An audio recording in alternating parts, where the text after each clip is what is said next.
Esse é um blog de leitura que vai sair para vocês na sexta-feira 13.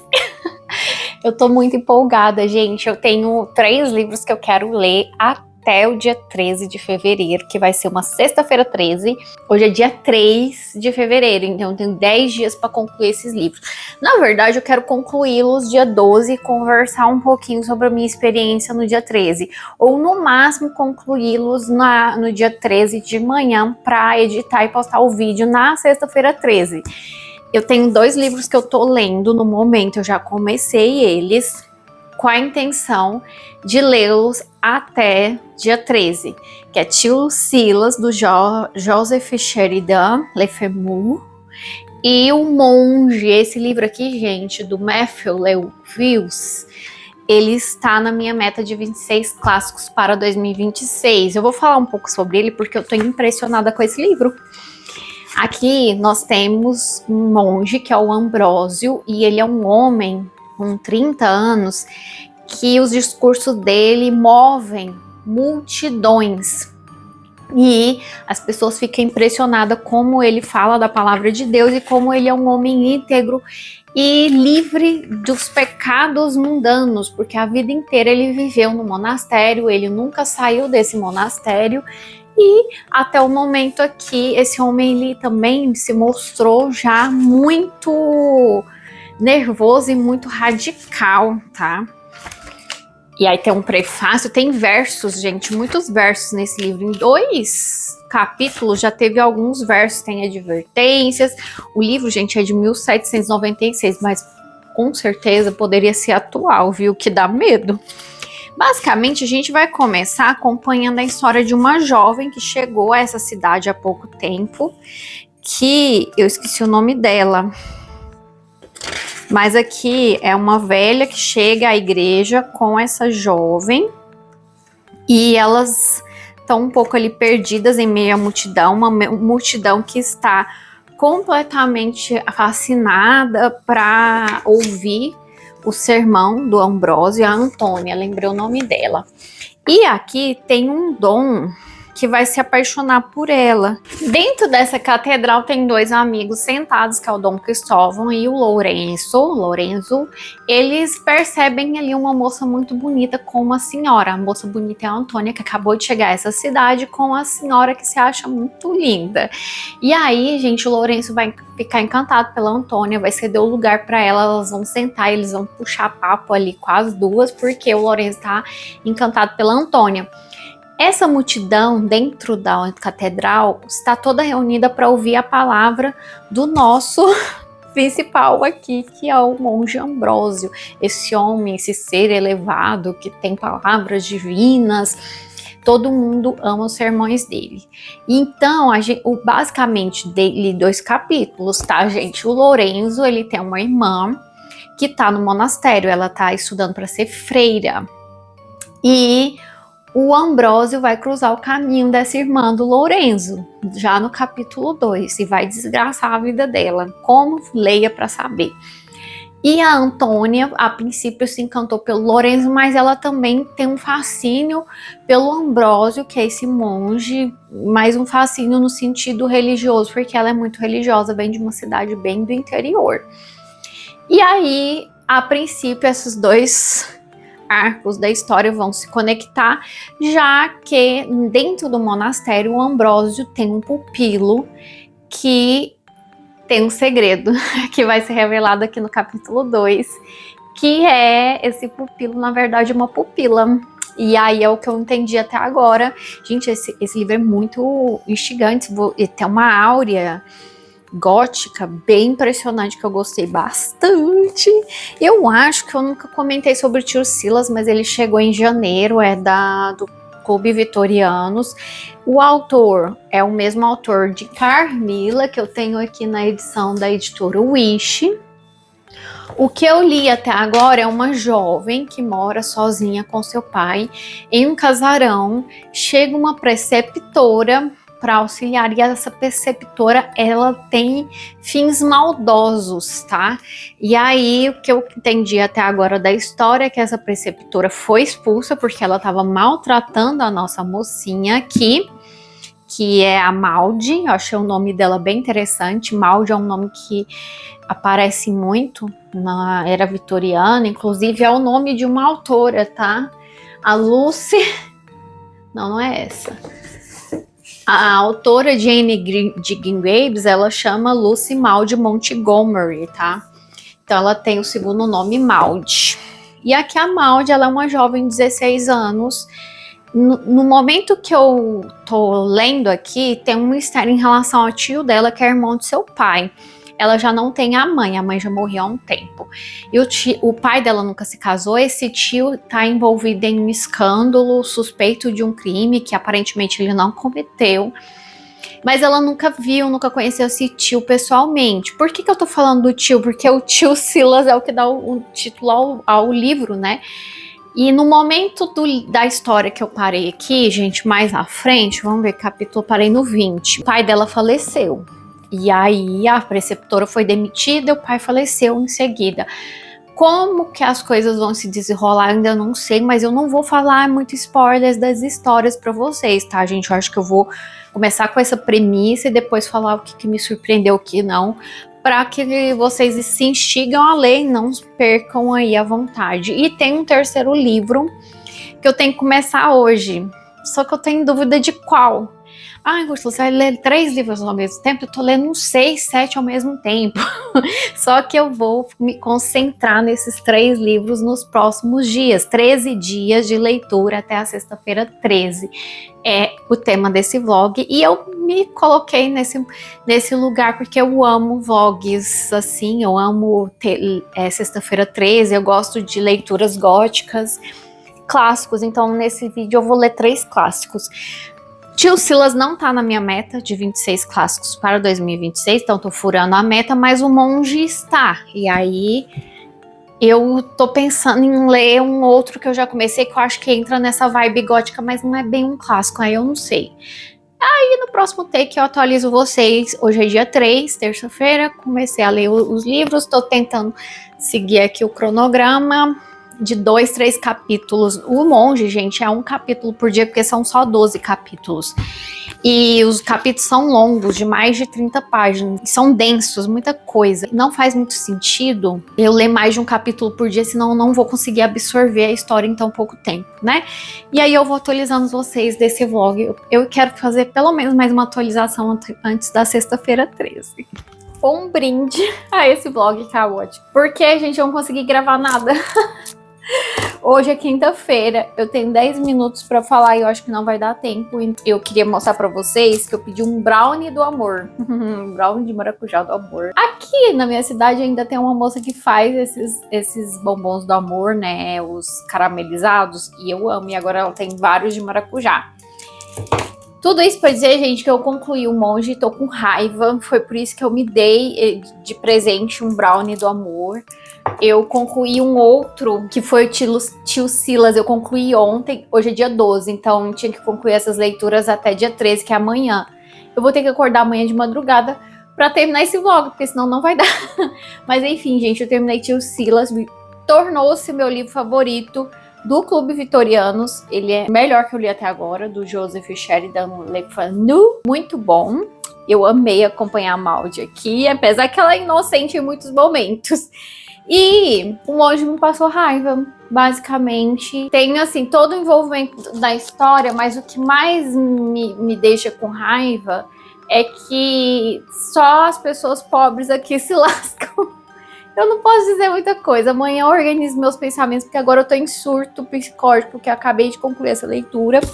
E eu queria experimentar, pelo menos antes da reunião, que começa às 3 e agora são 10 para as 3. Queria experimentar com vocês esse brownie que acabou de chegar. Eu fui receber ali. Olha que belo. Será que faz croque? Aham. Gente, aqui é... Nossa!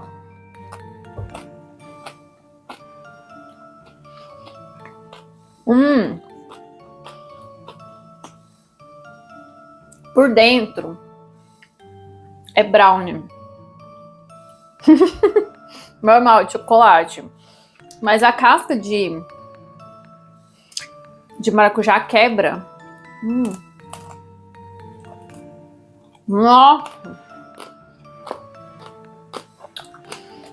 Vou comer só esses 2 pedacinhos e voltar amanhã de madrugada pra concluir esse vlog pra vocês. Sextou, sexta-feira 13. São, gente, nem 7 horas da manhã, são 6h30. E eu consegui organizar meus pensamentos pra falar um pouco pra vocês sobre 2 leituras góticas que eu li, tá? Eu vou começar pela do Tio Silas, porque eu acho que eu vou falar menos dela aqui. Porque é um livro que ele só tem uma tradução aqui no Brasil, chegou pelo Clube Vitorianos. Também é um livro com menos personagens, mais concentrado na jornada da Maud, né, que é Rodin, essa personagem aqui que desde o início ela é a narradora da história. A gente sabe que ela está viva. Eu acho que narrar em primeira pessoa e dar spoilers ao longo da jornada é uma forma dela dizer que no final deu tudo certo. Não sei se vocês já viram isso em outros livros, mas não é spoiler, gente, é porque ela desde o início está contando uma história e em vários momentos da leitura ela deixa claro que essa história tem muito tempo que aconteceu, tá? E tem uma reflexão muito interessante aqui sobre herança no sentido literal e também no sentido figurativo, tá? O pai dela tem um irmão, que é o tio Silas, né? O Silas, que dá o nome a esse livro. E na casa da Maud, onde ela vive muito isolada com o pai, eles têm um retrato desse tio Silas, que era um homem muito bonito na juventude. Ela sabe que ele já não é daquele jeito, porque é um retrato da juventude dele. E ele é envolto a muito mistério, ele é envolto a suspeita de assassinato, a suspeita de fraudes. Ele se envolveu com bebidas, com vício em ópio, que era muito comum na época, gente. O ópio, aqui vai ter até uma parte onde o médico vai explicar que pessoas viciadas em ópio, elas têm alguns recursos ali para utilizar esse medicamento por muito tempo, diluído, sem gastar ele de uma vez e sem ter uma overdose com esse medicamento, tá? Até isso é explicado aqui. Mas enfim, esse tio Silas mora numa outra propriedade que é também do pai da Maud, que ele cedeu para esse tio morar. E esse tio é pobre. Ele primeiro é pobre porque o pai da Maud era o primogênito e ia herdar todas as coisas, né? A herança. Mas o pai da Maud, ele sempre foi muito generoso com o tio Silas. Embora eles tivessem tido algumas desavenças justamente por esse vício em jogos e ópio. E aí o tio Silas, ele é excluído da família porque o pai da Maud achou melhor afastar-se desse homem, né? Dado aos vícios. E o pai da Maud, gente, ele é praticante de uma religião muito específica aqui, que vai dizer, e que eu acho super interessante. Mas eu nunca ouvi falar dessa religião, tá? E não fiz muita pesquisa sobre ela. Mas eu achei aqui pra vocês, gente, porque os 3 primeiros capítulos a gente vai conhecer a Maud, a dinâmica dela com o pai nesse lugar muito sombrio, nessa casa sombria. O pai dela, ele é swedenborniano, tá? E aí desde o início tem um amigo dele que vai lá pra fazer algumas sessões dessa religião, tá? Eu esqueci o nome, mas esse amigo dele, depois ele vai ser o que vai administrar. Na verdade, gente, ele se chama Dr. Brierley. Inclusive, ele dá nome a alguns capítulos aqui, tá? E esse Dr. Brierley, ele vai ser muito importante aqui na história, embora ele não apareça muito. E a gente não fica também sabendo muito da história dele. No final, ele é um homem estranho desde o início. Ele tem ali uma relação meio estranha com o pai da Maud, mas ao mesmo tempo o Sr. Houdini, mas ao mesmo tempo ele é um homem bem interessante, tá? E logo aqui no capítulo 4 vai aparecer essa Madame de la Rougière, que é uma francesa e que vai ser a preceptora da Maud, tá? O pai dela contrata essa mulher. Desde o início é uma mulher ruim, agride a Maud de forma a buscar mais informações ali da família. Tem uma parte aqui que eu marquei na página 41, ela fala, você sabe sim, e vai me contar, Petite, senão eu quebro seu dedinho. E aí, gente, a Maud está envolta a pessoas que ela não pode confiar.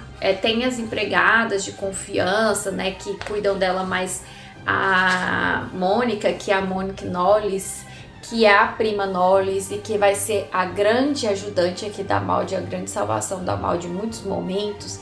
Ela vai chegar à mansão e vai dar algumas instruções para Maud. Ela não vai gostar da preceptora, ela não vai gostar da atitude do tio, né, do Sr. Woodin.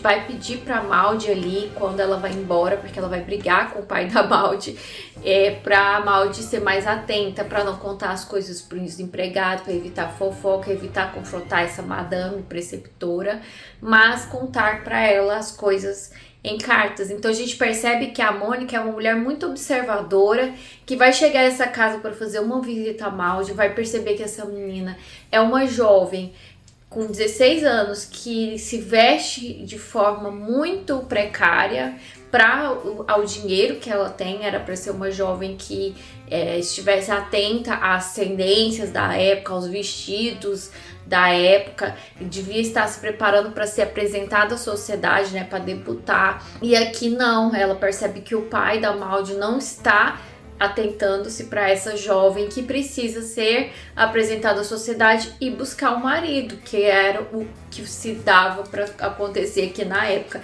Eu anotei aqui que esse livro é de 1864, né?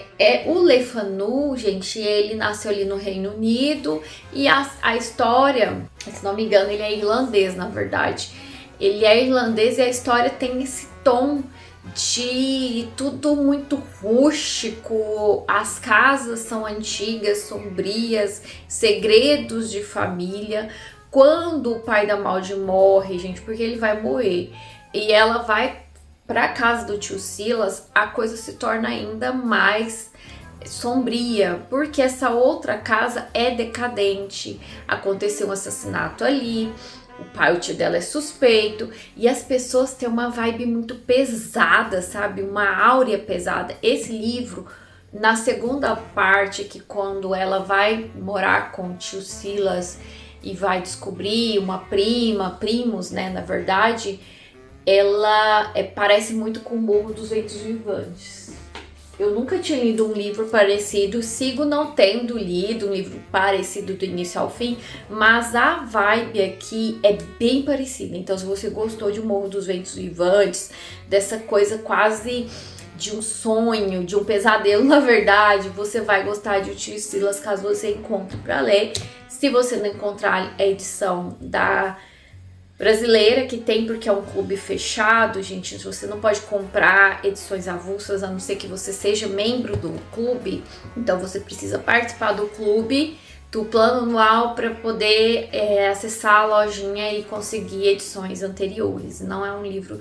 Ou então vasculhar aí pessoas que compraram a edição e querem se desfazer. Mas eu não pretendo me desfazer da minha, mesmo porque é o meu livro favorito do clube até agora, gente. Eu só não dou 5 estrelas, ou eu dou 5 estrelas, porque eu gostei de tudo. Eu acho que o final é abrupto, mas não, né? Porque ela dá umas explicações mais aceleradas, mas é um livro muito bem escrito, muito bem amarrado e que te deixa naquela áurea de sentir que algo errado tá acontecendo com a Maud e só ela não percebe. Mas é claro que ela sabe, porque ela tá narrando isso da história lá de um outro, do futuro. Então ela tá narrando fatos que aconteceram com ela ali na transição entre ela jovem, vivendo de forma bastante isolada com seu pai, de ela passando por um luto, e depois dela superando esse luto, encontrando mais desafios, na verdade, antes de chegar a superar esse luto para assim florescer, tá, gente? Tem uma passagem aqui no início de um capítulo que eu acho tão bela que eu queria ler para vocês, se eu achar aqui. Na verdade, a gente tem muitas passagens bonitas, né? Quando o pai dela vai falecer, tem uma passagem aqui onde vai falar o seguinte: todos conhecem a atmosfera opressiva que se instala numa casa em luto. Aquele silêncio pesado, o ar taciturno, a presença muda e solene que habita o cômodo onde repousa o hóspede final. E mais na frente ela vai falar: um dos desequilíbrios mais cruéis da mente humana em relação aos mortos é que eles nos são arrancados do futuro. Todo plano, toda expectativa, todo projeto de os excluem de forma irremediável. Restam-nos apenas no passado, onde continuam sendo tudo o que foram, mas nunca mais serão. Eu achei essa passagem linda demais. Tem uma outra reflexão, essa aqui, gente, já na página 134, e é no capítulo 21. E lá no capítulo 26 é a Mônica que vai fazer uma reflexão linda e sobre a brevidade da vida, sabe? Somos tão materialistas que não conseguimos evitar sentir isso. Esquecemos como é bom para nós que nossos corpos presentes não durem para sempre. Eles são feitos para um tempo e lugar do sofrimento. Claramente meras máquinas temporárias que se desgastam constantemente, exibindo falhas e decadência, e com uma capacidade tremenda para a dor. O corpo fica sozinho, e assim deve ser, pois é claramente a vontade de seu bom Criador. Ele é apenas o tabernáculo, não a pessoa que se veste depois da morte. O apóstolo Paulo diz: com uma habitação que é do céu.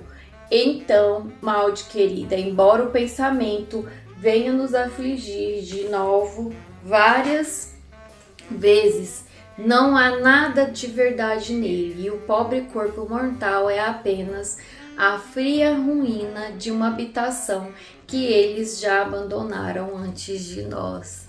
Sobre quando ela sofre ali no túmulo do pai. Gente, o livro é muito bom, tá? Ele é um livro que traz uma atmosfera sombria desde o início, que te prende. É uma jornada da Malde, ela convive com personagens, não, mas o arco principal ali é sempre muito pequeno, então é mais fácil lembrar dos personagens.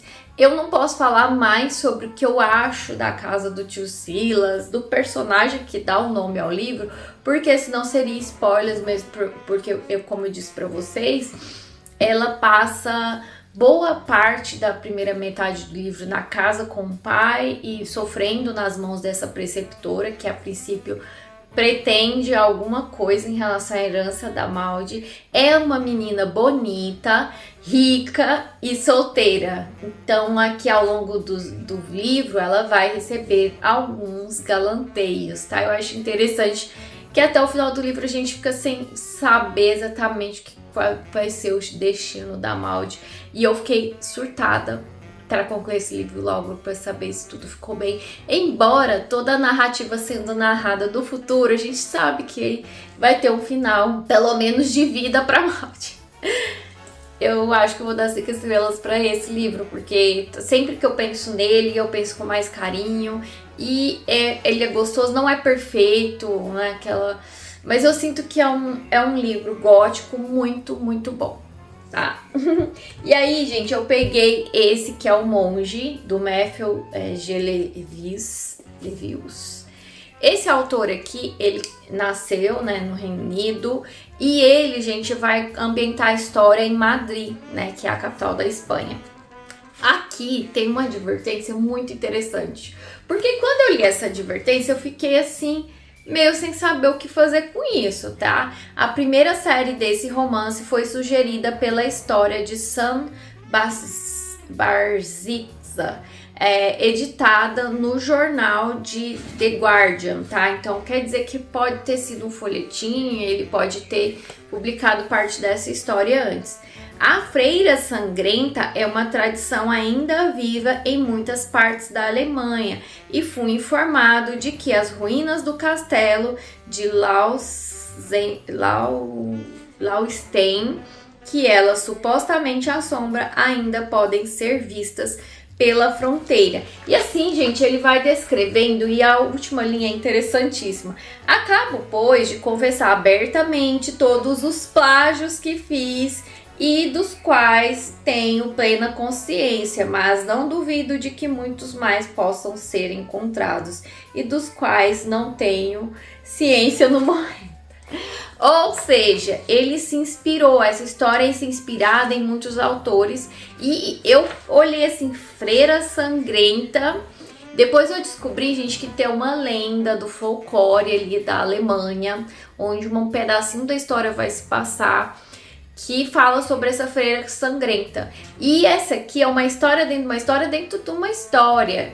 E eu vou tentar explicar pra vocês. Eu tive que anotar porque é bem complexo, tá? Mas tem um prefácio aqui que é de um autor, que é o Alexander Pope. E na verdade é uma epígrafe, né?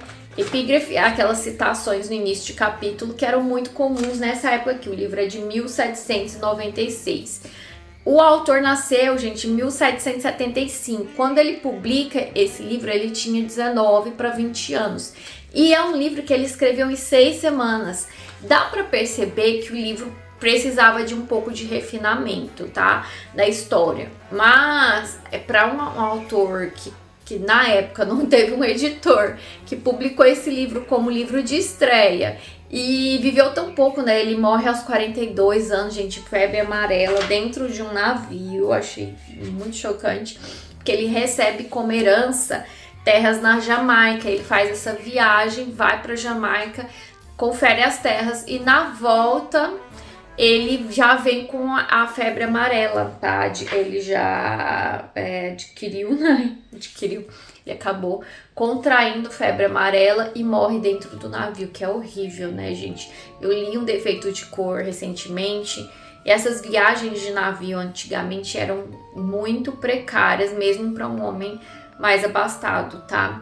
É triste porque ele morreu muito jovem, né? E ele escreveu esse livro anos antes. Eu não sei, aqui não fala de outras obras, ao que eu entendi aqui.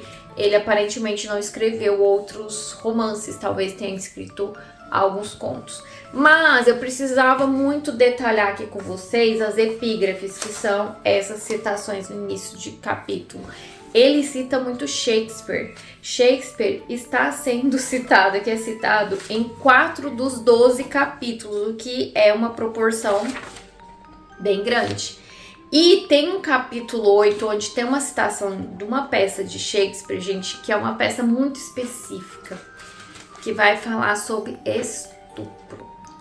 E todo esse livro aqui, ele é horrível. As pessoas cometem atos horríveis aqui, especialmente um que é o monge, né, que dá o nome ao livro. Essa peça Cymbeline, ela não é tão famosa, eu não li, eu não vejo muita gente falando, porque é uma peça que é polêmica, porque ele vai falar sobre esse tema do estupro. E aí, gente, as epígrafes, elas conversam com o conteúdo daquele capítulo. E eu percebi que elas conversam um pouco entre si. É quase como o autor, né, o Matthew, dissesse: essas aqui são minhas referências, eu me baseei nesses autores, nesses cenários para escrever esse livro. Então é mesmo que uma referência bibliográfica aqui, tá? E aí, falando da epígrafe no início, que é uma das epígrafes maiores que eu já vi em livros, tá? Vai citar a imitação de Horácio, desse autor que eu nunca tinha ouvido falar. E essa citação, gente, basicamente aqui essa epígrafe me diz uma coisa muito interessante, tá? Uma interpretação minha, a imitação de Horácio. Esse livro aqui, quando a gente vai lá na página 185 do capítulo 5, a gente percebe que Esse poema, ele é um poema super longo, então ele usa um pedacinho aqui no capítulo 5 e já usou um pedaço bem grande na epígrafe. E o poema do Pope aqui, né, do Alexander Pope, ele vai falar sobre autores e sobre legados. Então, às vezes, autores escrevem suas obras e no momento em que elas são publicadas, elas não são dadas a elas os devidos valores, né? Aquela importância que talvez elas tenham. Mas à medida que elas envelhecem, elas ganham um valor, um simbolismo. Ele vai até, inclusive, nesse poema, quando você lê o completo aí na internet, basta pesquisar, vai falar sobre moedas, né? Como as moedas de bronze não são tão valorizadas, mas depois de um tempo a ferrugem e a escassez daquela moeda a torna muito importante.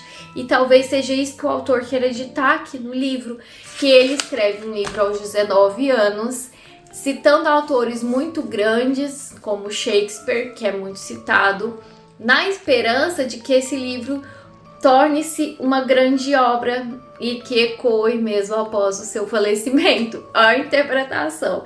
Mas eu sinto que é isso que acontece com o autor, porque embora esse livro tenha sido muito criticado, porque ele vai denunciar orgias dentro de uma igreja, num lugar santo, né? O próprio título, o monge, o Ambrósio aqui, gente, é um monge que cresceu dentro do mosteiro, e ele foi deixado lá, né, aos cuidados dos monges. Ele nunca saiu desse mosteiro, a não ser para seus discursos. E o capítulo 1 é um momento onde ele vai fazer um discurso. E então ele é um homem santo, livre de todos os pecados. E ele vai cometer atos horríveis aqui ao longo da história. Não só ele, como outras pessoas. Uma madre também aqui, que é da Ordem das Freiras. E aí a gente fica se perguntando, né, onde está a santidade nas igrejas? Então é uma crítica que ele fez à igreja, aos valores, à perca da castidade e ao castigo que se vê quando não segue a religião. Ele critica as religiões e não a fé, tá? E é interessante como ele faz essa crítica. E ele cria 3 arcos aqui. E os arcos, a história, gente, não é spoiler eu dizer pra vocês que no capítulo 1 já é descrito um cenário inteiro pra nós, tá? Nós temos aqui um encontro da Antônia, que chegou a Madrid há pouco tempo, é uma menina muito virginal, muito inocente. Ela é filha da Elvira e é sobrinha da Leonela. A Leonela a levou ali pra assistir um discurso, uma missa do Ambrósio, que é esse monge tão aclamado em Madrid. Quando elas estão lá em pé buscando um lugar para sentar, aparece o Dom Lourenço de Medina, e que está com seu amigo Dom Cristóvão, né, o conde de Osório. E o Lourenço, gente, ele é um homem rico, não tão abastado, mas ele é sobrinho do tio dele, que é o Ramírez, que é um duque. E o Lourenço é o único herdeiro desse tio que não teve filhos. O Lourenço, ele tem uma irmã que é freira, que é a Agnes. Ele inclusive tá ali querendo reencontrar a irmã, porque ele não a vê, querendo reencontrar o tio, porque ele estava viajando. E aí, conversando com a Antônia, ele fica muito encantado por essa menina, ele percebe que a Antônia é a mãe dela, está à procura de um parente para ajudá-las financeiramente, porque a pessoa, o sogro, ex-sogro da Elvira, faleceu e ela perdeu ali a pensão que ela recebia dele, porque o filho aparentemente não tinha conhecimento dessa pensão ou parou de pagar. E aí ela, sem dinheiro, está ali na casa da Leonela em busca desse homem. E coincidentemente, quando elas conversam com o Lourenço é amigo do Ramon, tá, gente? Ramon Marquês de Las Cisternas. E aí o Lourenço, encantado por essa menina, resolve interceder. Olha, eu vou falar com meu amigo, eu tenho certeza que houve um engano, ele vai ajudar vocês. Mas ele já está com menos de um capítulo apaixonado por essa menina. O que vai acontecer é que no capítulo 2 ou 3, o Lourenço vai pegar o tal do Ramon entregando uma carta para Agnes. Ele vai confrontar esse amigo. Falou assim: eu achei que você era amigo, mas você tá engraçando pra cima da minha irmã, que é freira. E aí, gente, começa a parte da história dentro da história, porque ali no capítulo 3, que tá aqui, ó, a história de Ramon Marquês de Las Cisternas. Essa história a gente vai se estender até o capítulo 4, porque como eu disse, o Ramon, ele fala, não é bem assim, aqui ó, continuação da história. O Ramon, ele vai explicar que em uma das viagens que ele fez para a Alemanha, eles estão em Madrid, aí para a Alemanha, ele passou por várias situações ali numa viagem, roubo, tentativa de assassinato, umas loucuras, gente. E nessas viagens ele conheceu o seu grande escudeiro ali, que é o Teodoro, que é uma espécie de mordomo barra empregado que vai ajudá-lo. E é uma amizade muito bonita, diga-se de passagem. Então, ele vai contar, parar a história da Antonella, do Ambrósio, de tudo que está acontecendo em Madrid para contar essa história. De como ele foi quase faleceu, e aí ele é salvo e ele ele estava nessa situação com uma condensa. E essa condensa convida ele para ir para casa deles, para ir lá conhecer o castelo e tudo, e lá ele conhece a Agnes, que é a irmã do Lourenço, tá? Então toda a situação vai passar ali por vários acontecimentos e entra a lenda da freira sangrenta, gente, no meio dessa situação com Ramon. Eu fiquei chocada porque é muito boa essa lenda.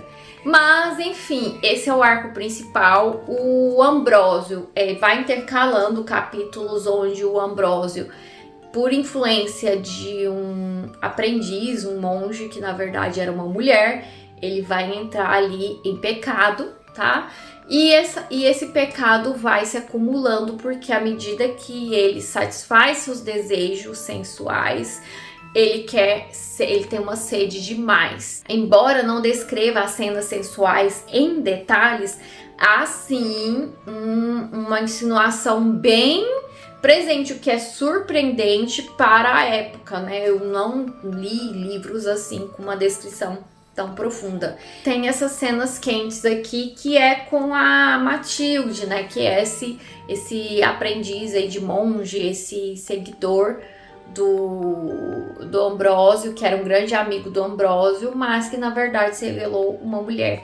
E, gente, no final é surpreendente, porque quando você tem ali uma série de acontecimentos, assim, do Lourenço com a Matilde e tentando salvar a sua amada de vários acontecimentos, e o livro é muito frenético. O autor, ele vai contando ao mesmo tempo com muitos detalhes, sem muito rebuscar, sem muita lapidação mesmo da escrita, mas ele é bem interessante na sua descrição aqui dos acontecimentos com esses 3 arcos, tá?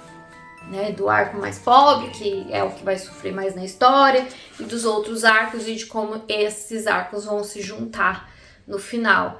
A degradação do Ambrósio é muito interessante de acompanhar, e também a gente fica esperando que as pessoas que estão sofrendo em suas mãos encontrem salvação, porque dá desespero, tá? Tem um sobrenatural que é pela freira sangrenta, essa lenda, mas não é só por isso.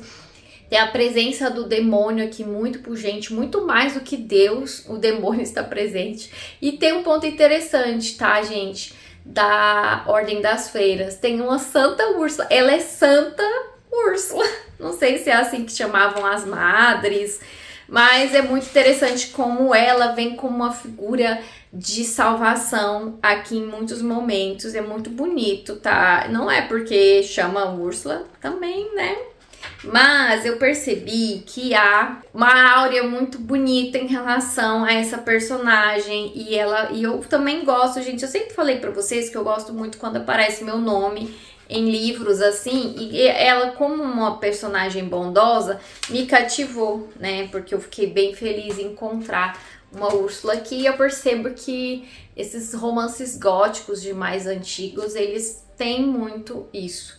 Pra finalizar esse vlog, que já deve ter ficado enorme, só nessa fala aqui, eu dei 4,5 estrelas pro Monge, gente. Eu acho que o autor, ele se perde um pouco ali, né, na história, dentro da história, para um livro que não é tão longo, mas assim, eu acho que faltou um pouco de elegância na escrita e também na final, né, na hora de descrever os personagens. E eu fiquei frustrada com o destino de uma personagem em específico, de um grupo de personagens em específico aqui, e quão fácil é para os outros, os ricos, esquecerem os mais pobres. Eu sei que tem justiça, mas mesmo assim é injusto para mim. Mas não foi por isso que eu tirei a nota. Eu acho que ele se perde um pouco na narrativa, embora tinha potencial. Eu acho, gente, se esse livro tivesse sido revisado, talvez ele seria 5 estrelas. E é excelente, mas dá medo, tá? E tem essas questões aqui, tá? Se você tem sensibilidade a estupro, assassinato e abuso, né, de mulher, é bom cuidado para ler esse livro, mesmo porque é muito impressionante como o destino das mulheres aqui está sempre atrelado aos homens, aos salvadores homens. As mulheres, elas todas, né, a Agnes, a Antônia, que são as principais aqui, as que aparecem mais, elas são sempre à mercê dos desejos dos homens. E se esses desejos são bons, elas vão ter um destino bom. Mas se esses desejos são impuros, elas terão, elas não têm muito o que fazer para se proteger. É bem triste aqui, as mulheres. Embora eu sinta uma firmeza em uma muito grande, né? A Antônia é inocente, mas a própria mãe a preparou de forma muito inocente. Queria poupar ela, né, da vida praticamente. Mas a Elvira é uma mulher de muita força e fibreza. E tem aqui uma personagem que é uma criada, a Flora, que também é uma mulher de muita fibra. E é interessante acompanhar. Aí a Santa Úrsula, né, gente? A Madre Úrsula que aparece aqui, que é uma pessoa muito bondosa e que mostra que também dentro da religião tem pessoas realmente bondosas, não é só ruindade, mas que existia muita coisa ruim dentro dos monastérios e das igrejas que eram acobertados, escondidos do restante da população. Esse livro também, eles passam em 1796, gente, já no final da Idade Média. Então a gente percebe aqui que há uma decadência, se não me engano é iluminismo, há uma decadência dessa questão religiosa, dessa supremacia religiosa, e há uma transformação ali para que as pessoas abram seus olhos em relação a uma fé cega, né? Para além de uma fé em Deus, uma fé na igreja cega. Muito legal essa reflexão que o autor traz aqui, tá? Embora seja bem chocante, há umas cenas aqui de agressão, de tentativa de assassinato bem pesadas, tá? Então é um livro bem... Esse livro aqui do Tio Silas também, gente, tem muitas cenas de agressão a mulheres também, que é impressionante. Então são livros que deixam a gente um pouco perturbado. Me fizeram lembrar esse livro aqui. Eu preciso terminar esse vlog indicando para vocês um conto, que é O Bebê de Tarlatana Rosa. Esse livro é muito engraçado, esse conto em específico. Deixa eu pesquisar aqui o nome do autor para indicar para vocês, que é o João do Rio. Então, O Bebê de Tarlatana Rosa, ele é um livro, um conto de 1910 que vai se passar no carnaval. A gente tá começando o feriado de carnaval, esse vídeo deve sair na sexta para vocês. Fica a recomendação de uma leitura de carnaval e que tem esse peso da figura feminina aqui, tá? Outro que eu acho que casou muito com o Monge é o caso de Ruth, tá? Da Júlia Lopes de Almeida. Esse livro é de 1903. E por que casa muito? Porque aqui tem uma cena, tem uma situação de estupro. E muitas vezes, até aqui, gente, há uma certa culpabilização da vítima. A vítima que não protegeu a sua virtude, a sua pureza. O autor vai falar isso em diversas situações. Uma vítima ali que não teve escolha e, portanto, também não tem mais direito à vida. E uma outra que se deixa levar pelo amor e cede aos desejos antes do casamento. Então são duas pessoas, duas mulheres, e uma terceira pessoa que é o Ambrósio, que cede ao desejo, sendo um monge que deveria ser celibatário, mas que esse monge, além de ceder aos desejos, nunca tendo contato com a tentação, ele vai ceder tudo, né? Vai desaguar aqui em pecados. Tem também uma outra mulher que ela vai ser descrita numa dessas histórias paralelas como mulher que é casada, que devia honrar seu casamento, mas que se dá ao deleite para viver um romance extraconjugal. E ela também é criticada, né? Então o autor faz essa crítica das virtudes femininas aqui, que devem ser sempre puras e sempre só, né, realizar os atos sexuais depois do casamento. Mas é interessante que, embora o autor critique a igreja, ele ainda está preso aos costumes da época. Fica aqui minha reflexão. Me conta aqui se você gosta de ler livros góticos, se achou esse vídeo pertinente, se gostou das minhas dicas de leituras desses dois contos aqui, desse livro de contos para esse feriado de carnaval. O livro é Medo Imortal, da Dark Side, tá? E reúne uma coletânea de contos de autores nacionais, tá? A Academia Sobrenatural Brasileira de Letras. Todos os autores, a maioria deles teve ali uma cadeira na Academia Brasileira de Letras, tá? E aí eu indico dois dos contos para ler no carnaval, né? Um é específico do carnaval, que é o João do Rio, o Bebê de Tarlata Ana Rosa, mas eu também indico muito o Caso de Ruth, da Júlia Lopes de Almeida, com ressalvas, como eu disse. Eu acho que eu vou começar a gravar um vídeo hoje, gente, de tudo que eu leio no feriado de carnaval, porque eu quero ler bastante e me organizar, né, pro trabalho, mas também aproveitar para ler bastante. Um grande beijo, até o próximo vídeo, tchau!